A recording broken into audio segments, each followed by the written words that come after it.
नमस्कार। हमारा जो पाठ्यक्रम है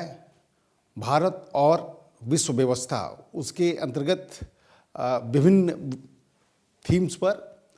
हमारी कोशिश होती है कि दुनिया के, भारत के विशेषकर जितने एक्सपर्ट्स हैं उनको बुलाकर आपको उन घटनाओं की चर्चा, उन विषयों की चर्चा जो इस पाठ्यक्रम में वर्णित है। तो उसी संदर्भ में एक जो महत्वपूर्ण थीम है वो है नई विश्व व्यवस्था और भारत, कि कैसी नई विश्व व्यवस्था बनकर दुनिया के सामने दिखाई दे रही है या बनने वाली है,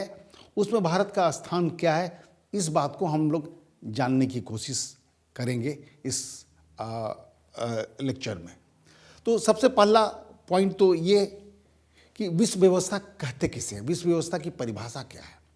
क्योंकि समय के अंतराल के साथ चीज़ें बदलती हैं, मेजर प्लेयर बदलते हैं, घटनाएं उसी अनुरूप घटित होती हैं और उस पर दबदबा यानी किसके नक्शे कदम पर, किसके कहने से दुनिया की गति संचालित होती है, उसको ध्यान में रखना पड़ता है विश्व व्यवस्था को समझने के लिए। तो दुनिया, जैसा कि थ्योरेटिकल टर्म्स में हम समझने की कोशिश करते हैं सैद्धांतिक पक्ष कि बियॉन्ड सोवरेनिटी, संप्रभुता के बाद की जो व्यवस्था है वो एनार्किक है। एनार्किक यानी किसी का कोई कंट्रोल नहीं है, जिसकी लाठी उसकी भैंस वाली बात चरितार्थ होती है। तो दुनिया में जब हम एक समझने की कोशिश करते हैं कि भारतीय सीमा के बियॉन्ड, अमेरिकी सीमा के बियॉन्ड जो पानी का बड़ा स्थल है या दुनिया के अन्य मुहाने हैं, उस पर कौन राज करता है, किसकी बातें चलती हैं। दुनिया में कई अंतर्राष्ट्रीय संस्थाएं हैं, चाहे वो संयुक्त राष्ट्र संघ हो, विश्व स्वास्थ्य केंद्र हो, IMF हो, वर्ल्ड ट्रेड, यानी तमाम इन संस्थाओं पर किसका दबदबा रहता है। कोई युद्ध की स्थिति उत्पन्न हो जाती है, दो देशों के बीच में संघर्ष हो, वो संघर्ष के बिगड़ने के बाद युद्ध जैसी आशंकाएं नज़र आने लगती हैं, तो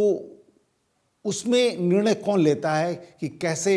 चीज़ें निर्धारित होंगी। तो ये एक विश्व व्यवस्था का महत्वपूर्ण अंग है। अगर विश्व एक व्यवस्था है, एक सिलसिला है, एक तांते में जुड़ा हुआ है, तो कैसे वो निर्धारित होता है, कैसे वो आगे बढ़ता है, किसके कहने पर आगे बढ़ता है, इसे हम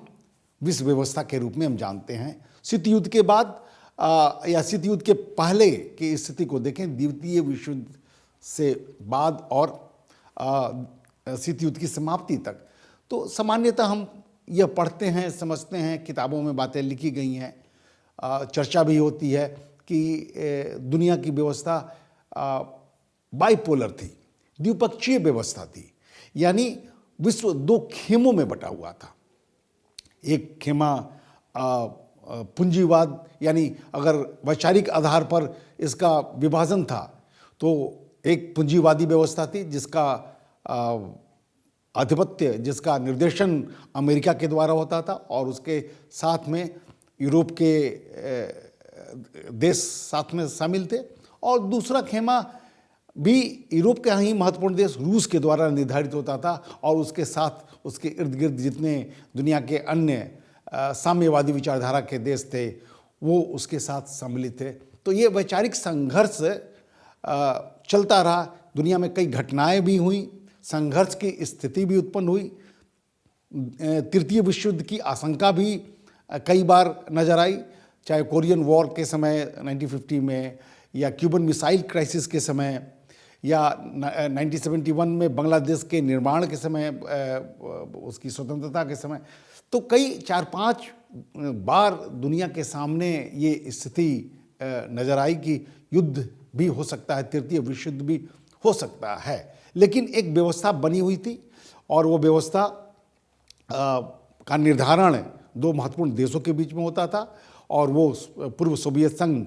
जिसे हम रूस कहते हैं, वो साम्यवादी व्यवस्था का पटकथा लिखता था और दूसरा पूंजीवादी व्यवस्था जो अमेरिका के द्वारा निर्धारित होती थी, और उन दोनों के बीच के समन्वय से विश्व व्यवस्था का निर्धारण होता था। ये स्थिति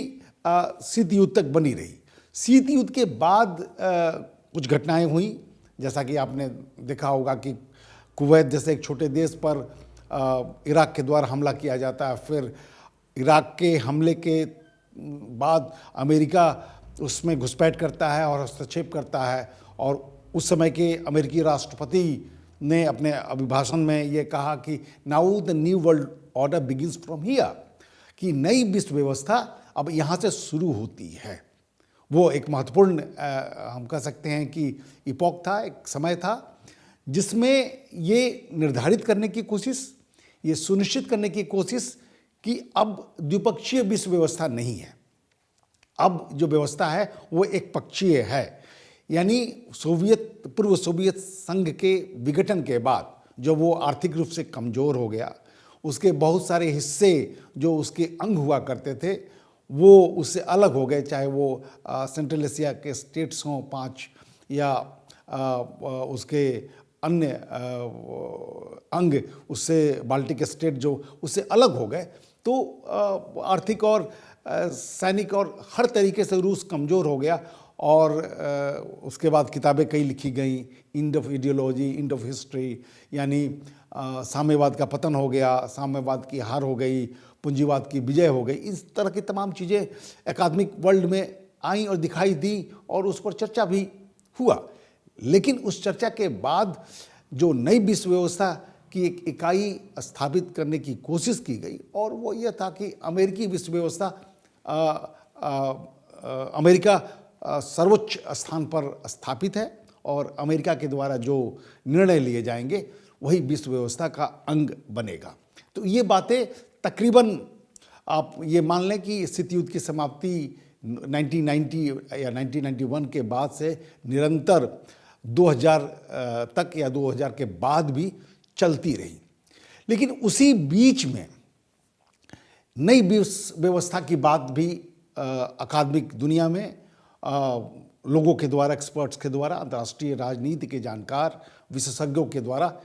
कही जाने लगी, और उसमें यह माना जाने लगा कि अब विश्व व्यवस्था की धुरी बदल रही है। और धुरी का अर्थ कि ये पहले यूरोप सेंट्रिक था, यूरोप केंद्रित था, अब वहाँ से हटकर एशिया केंद्रित होने जा रहा है। यानी प्लेयर्स भी बदलेंगे और इसका पैमाना जो केंद्र है वो भी बदल रहा है, और वो विस्थापित होकर एशिया की तरफ आ रहा है। तो एशिया के दो महत्वपूर्ण देश भारत और चीन, जो जनसंख्या की दृष्टि से तकरीबन बराबर नंबर 1 नंबर 2 स्थान पर हैं, ये महत्वपूर्ण भूमिका निभाएंगे। लेकिन जब ये बातें की जा रही थी और अभी भी बातें जब हो रही हैं, तो ये माना जा रहा है कि आज भी अगर हम तराजू पर अगर उसे नापने की कोशिश करें, अगर अलग अलग विश्व शक्तियों के भार को, तो दिखाई देता है कि अभी भी अमेरिका नंबर 1 पर है। और मापने का तरीका क्या होता है कि हम मापने का तरीका, अगर हम शीत युद्ध के दौरान या शीत युद्ध के पहले या आज की नई विश्व व्यवस्था में किसी देश को तराजू पर खड़ा करते हैं, तो 4 महत्वपूर्ण चीज़ें नज़र आती हैं। सबसे महत्वपूर्ण शक्ति आर्थिक शक्ति,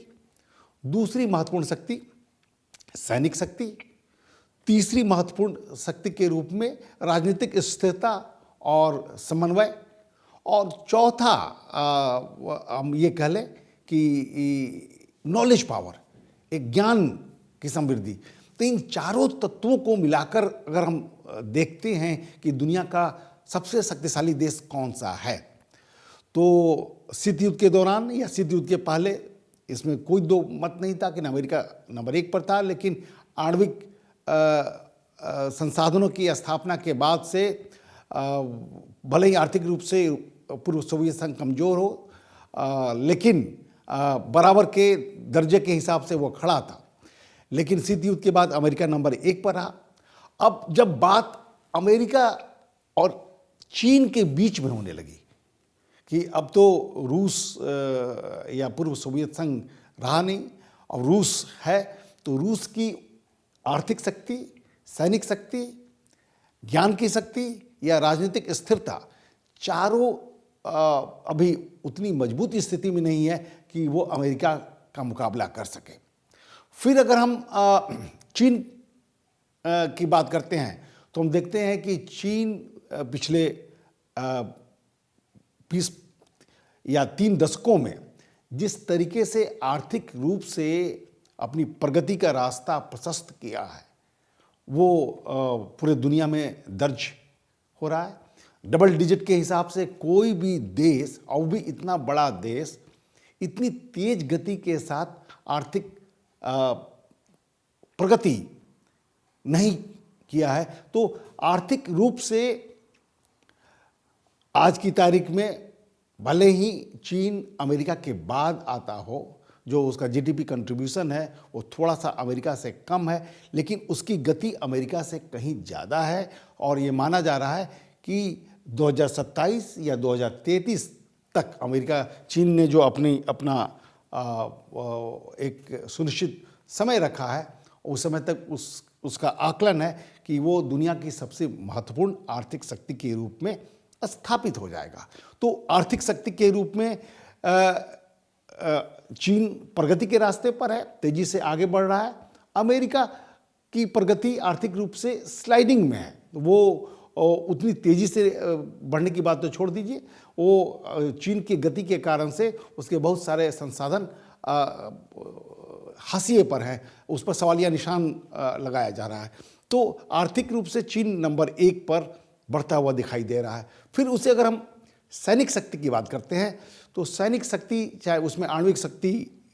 को जोड़ कर देखा जा सकता है और अन्य संसाधनों को जोड़कर देखा जा सकता है, चाहे वो थल सेना हो या वायुसेना हो या नौसेना हो। इन तीनों को मिलाने के बाद भी जो आकलन निकल कर आता है वो दिखाई देता है कि चीन के पास उतने अभी संसाधन नहीं हैं, चाहे वो पूर्व सोवियत संघ या रूस के द्वारा निर्यातित हों, मतलब वहाँ से मंगाए गए हैं, उसके बावजूद भी वो अमेरिका के बराबर की शक्ति नहीं है, उतना संसाधन नहीं है। अगर आज किसी कारणवश कन्फ्लिक्ट होता है तो नुकसान और फायदे जिसे भी ज़्यादा कम हो, लेकिन वो अमेरिकी शक्ति के बराबर दिखाई नहीं देता। फिर अगर हम राजनीतिक स्थिरता की बात करते हैं तो राजनीतिक स्थिरता में भी अमेरिका में लोकतंत्र सबसे पुराना है। पिछले साल राष्ट्रपति के चुनाव के बाद जो थोड़े बहुत हैरत अंगेज राजनीतिक परिस्थितियां अमेरिका में उत्पन्न हुई थी, वो एक प्रश्न जरूर खड़ा करता है, लेकिन फिर भी वहाँ पर राजनीतिक स्थिरता के पिलर्स बहुत मजबूत हैं। लोकतंत्र के पिलर्स वहाँ पर बहुत ही मजबूती के साथ खड़े हैं और वो निरंतर उसे शक्ति प्रदान करते हैं। और फिर अगर हम ज्ञान की बात करते हैं, ज्ञान की शक्ति की बात करते हैं, नॉलेज पावर की बात करते हैं, तो अमेरिका एक ऐसी विश्व शक्ति के रूप में स्थापित हुआ द्वितीय विश्व युद्ध के बाद, जो किसी भी अभी तक के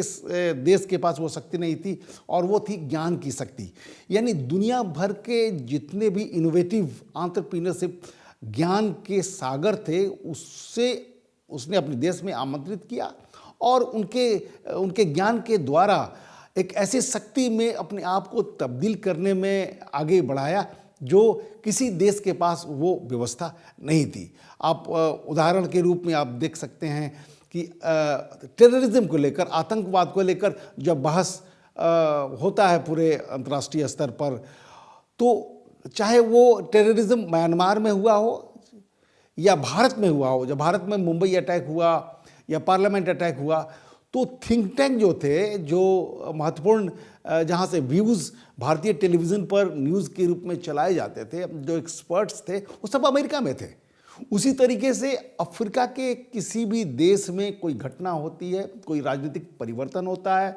उथल पुथल होता है, तो उसके लिए भी हम देखते हैं कि सारे समीकरण, जो एक्सपर्ट्स के जो व्यूज़ आते हैं, वो अमेरिकी विश्वविद्यालय के या थिंक टैंक के द्वारा आते हैं। तो ये अपने आप में एक ऐसी शक्ति के रूप में अमेरिका उभर कर सामने आया जो किसी भी देश की ऐसी व्यवस्था बनी नहीं थी, और उसमें लैंग्वेज की भी महत्वपूर्ण भूमिका है, और अंग्रेजी की वजह से और वो बहुत सुलभ और आगे बढ़ता गया। तो ये परिस्थिति चीन के साथ नहीं है। चीन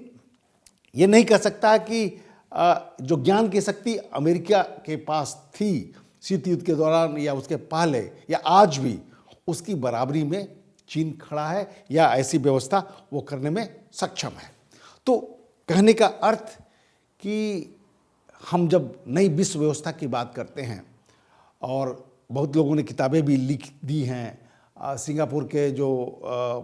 अंतर्राष्ट्रीय राजनीति के विशेषज्ञ किशोर Mahbubani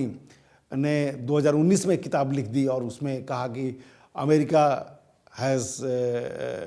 declined and China has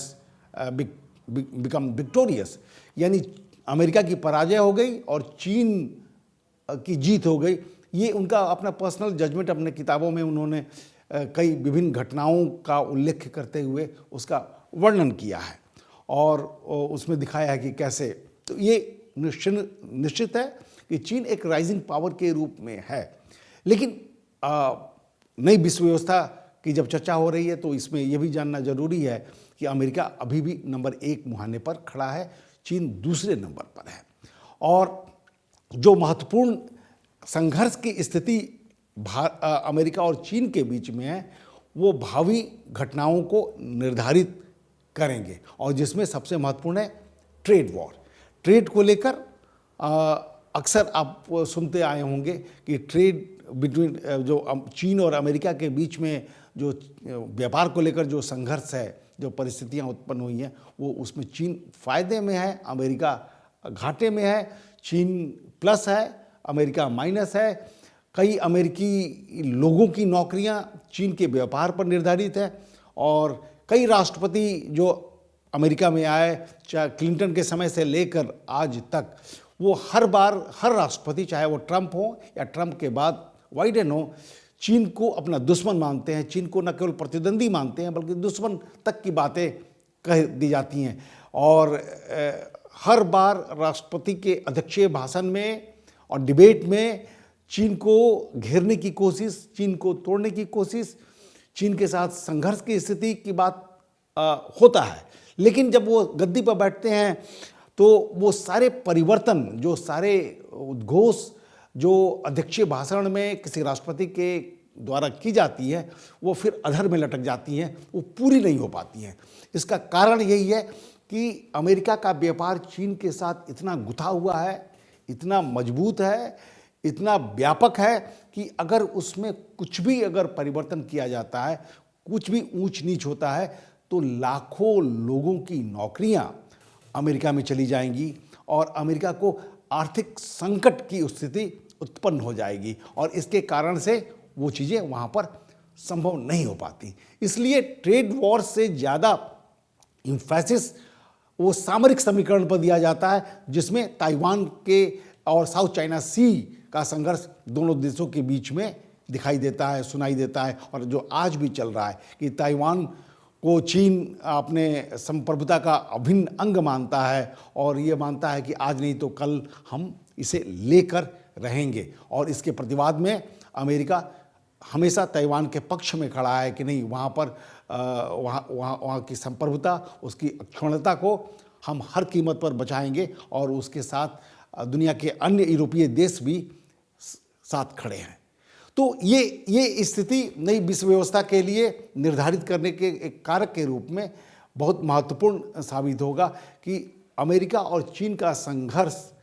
किस रूप में सामने दिखाई देता है, कौन कितना वार करता है और किस तरीके से किसकी बातें लागू होती हैं। अगर आर्थिक रूप से चीन की धार को अमेरिका के बस में नहीं है कि उसे कुंद किया जा सके, उसे रोका जा सके, लेकिन सामरिक समीकरण के रूप में अमेरिका के पास हथियार हैं, अमेरिका के पास विकल्प है कि वो चीन को शक्ति को कमज़ोर कर सकता है, उसे कहीं किसी हद तक रोक सकता है। फिर जब हम अमेरिका और चीन के संघर्ष की बात को आगे बढ़ाते हैं और देखते हैं कि नई विश्व व्यवस्था में और कौन से मेजर प्लेयर हैं, तो उसमें दिखाई देता है कि मिडिल पावर दुनिया में उद्घोषित रूप से दो पावर की बात होती है, शीत युद्ध के पहले भी और शीत युद्ध के बाद भी, और आज भी हम जब बातचीत कर रहे हैं तो ये कह रहे हैं कि अमेरिका और चीन दो महाशक्तियां हैं, यानी शक्ति से ज़्यादा महाशक्ति। लेकिन उससे भी ज़्यादा महत्वपूर्ण एक खेमा उभर कर जो सामने आया है, और वो ट्रेंड सेटर हो सकता है, वो जिसके पक्ष में जाएगा उसका पलड़ा भारी हो जाएगा, और वो है मिडिल पावर। और मिडिल पावर के कैटेगरी में एक दो नहीं बल्कि कई ऐसे देश हैं जिसमें सबसे अग्रणी भूमिका के रूप में भारत की भूमिका है, जिसमें जर्मनी है, जिसमें जापान है, जिसमें साउथ अफ्रीका है, फ्रांस है। तो ऐसे कम से कम 6 से 7 ऐसे देश मिडिल पावर के रूप में दुनिया की नई विश्व व्यवस्था को बनाने के लिए आतुर हैं, और साथ में काम करने के लिए आतुर हैं कि नई विश्व व्यवस्था बनेगी तो कैसी बनेगी या किसके पक्ष में अगर होंगे। याद है कि 2000 के पहले जब अमेरिकी अमेरिकी विश्व व्यवस्था अमेरिका के द्वारा निर्धारित होने की बात होती थी, ये मिडिल पावर भी अमेरिका के साथ रंजिश थे, अमेरिका के साथ संघर्ष की स्थिति थी, चाहे वो क्लाइमेट चेंज को लेकर हो, चाहे अन्य ट्रेड व्यवस्था को लेकर हो, IMF को लेकर हो या WTO,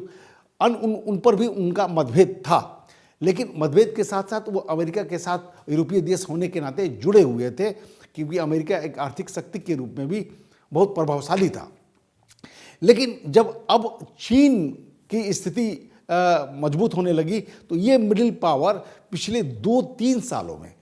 केवल ये मतभेद केवल अमेरिका का नहीं है, बल्कि मतभेद इन यूरोपीय देशों के साथ भी है। विशेषकर पैंडेमिक के बाद जो स्थिति उत्पन्न हुई उसमें दिखाई देने लगा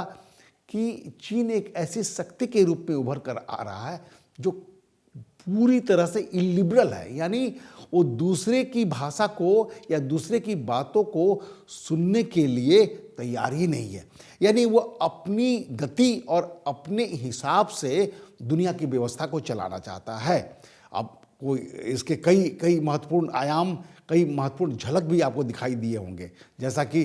2019 के पैंडेमिक में जब वुहान से ये वायरस की शुरुआत हुई तो चीन चाहता तो इसे रोक सकता था और इसे बेहतर तरीके से पूरे दुनिया के लिए, पूरे मानवता के लिए इन चीज़ों की सूचना विश्व स्वास्थ्य केंद्र को दे सकता था। लेकिन उसने बातें महीनों दिनों तक छिपाई रखी, और न केवल छिपाई रखी बल्कि विश्व स्वास्थ्य केंद्र पर भी दबाव बनाकर ऐसी परिस्थिति पैदा की कि ये बातें दुनिया के अन्य देशों तक नहीं पहुंच पाए समय रहते हुए। और इसका खामियाजा ये हुआ कि चीन के वुहान से छोड़कर चीन के भीतर के जितने भी ये आवागमन के साधन थे, चाहे वो वायु आवागमन के साधन हो या रेल का हो, वो पूरी तरह से रोक दिया गया था। लेकिन वुहान से दुनिया के अन्य हिस्सों का जो आवागमन का साधन था वो चीन ने नहीं रोका, और इसका खामियाजा हुआ कि Italy, France, Britain, America first wave में पूरी तरह से झुलस गए, और फिर बाद में चलकर भारत और अन्य देश भी, पूरी दुनिया उससे झुलसी। तो इसमें कहीं ना कहीं पर चीन की नीयत और चीन के काम करने के तौर तरीके पर प्रश्न भी उठाए जाने लगे। तो ये स्थिति ऐसी है जिसे हमें समझना होगा कि विश्व व्यवस्था अगर बनती है तो विश्व व्यवस्था के बनने के बाद दुनिया के तमाम देश जिन्होंने चीन की आलोचना करने की कोशिश की, उन पर चीन ने आर्थिक लवादा यानी आर्थिक चाबुक चलाने की कोशिश की, उनके साथ व्यापार को तोड़ने की कोशिश की। उसी तरीके से चीन के पावर के रूप में आप देखते हैं तो ये भी दिखाई देता है कि वो दक्षिण एशिया में, मध्य एशिया में या अफ्रीका या लैटिन अमेरिका में अपनी निरंतर निष्कंटक विस्तारवादी नीति को आगे बढ़ाता चला जा रहा है। अगर यही गति रही तो आने वाले समय में ये बातें दिखाई देने लगेंगी कि नई विश्व व्यवस्था के भीतर न केवल ट्रेड बल्कि जितने भी अंतर्राष्ट्रीय संगठन हैं, चाहे वो यूनाइटेड नेशन हो, WHO हो, IMF हो, वर्ल्ड बैंक हो, उनके नियमों को अपने तरीके से चीन बनाकर दुनिया पर लागू करने की कोशिश कर सकता है। और सबसे महत्वपूर्ण स्थिति भारत की। भारत चूंकि चीन का पड़ोसी देश है, शीत युद्ध में जब लड़ाई या संघर्ष रूस और अमेरिका के बीच में हुआ करता था तो दोनों के जो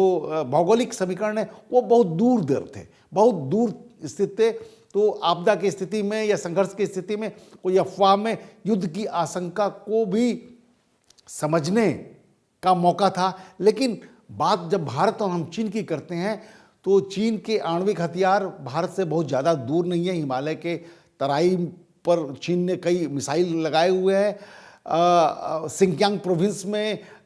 मिसाइल लगे हुए हैं। तो मुश्किल से महज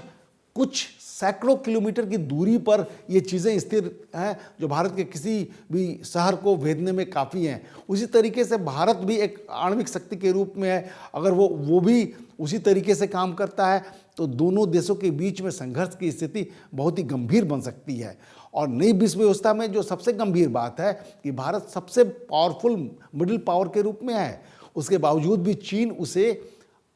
जो यथोचित स्थान है उसे देने की में हिचकता है। उसे भारत को OBR का भारत सदस्य नहीं है। कई अन्य महकमों में जहाँ पर चीन अपने तरीके से गति को निर्धारित करता है उसमें भारत का स्थान नहीं है। तो ये संघर्ष की स्थिति भारत और चीन के बीच में भी आने वाले समय में उत्पन्न होने जा रही है। तो एक ऐसी नई विश्व व्यवस्था है जिसमें चीन और अमेरिका के बीच के द्वंद्व ही नहीं होंगे बल्कि मिडिल पावर की अपनी हैसियत, और जिसमें भारत की स्थिति सबसे महत्वपूर्ण है, वो इन सारे चीज़ों को निर्धारित करेगी कि नई विश्व व्यवस्था क्या होगी। वो इलिबरल होगी, ये वो उदारवादी होगी और वो अनुदारवादी होगी। अंतर्राष्ट्रीय स्तर पर मानवता और सभ्यताओं के लिए क्या जगह होगा, क्या उसमें लोकतांत्रिक मूल्यों का हनन होगा या और मजबूती आएगा, ये उन कारकों पर निर्धारित करेगा कि कौन से देश किस स्थिति में डिसीजन मेकिंग में, निर्णय लेने में कितना सार्थक और मजबूत है। धन्यवाद।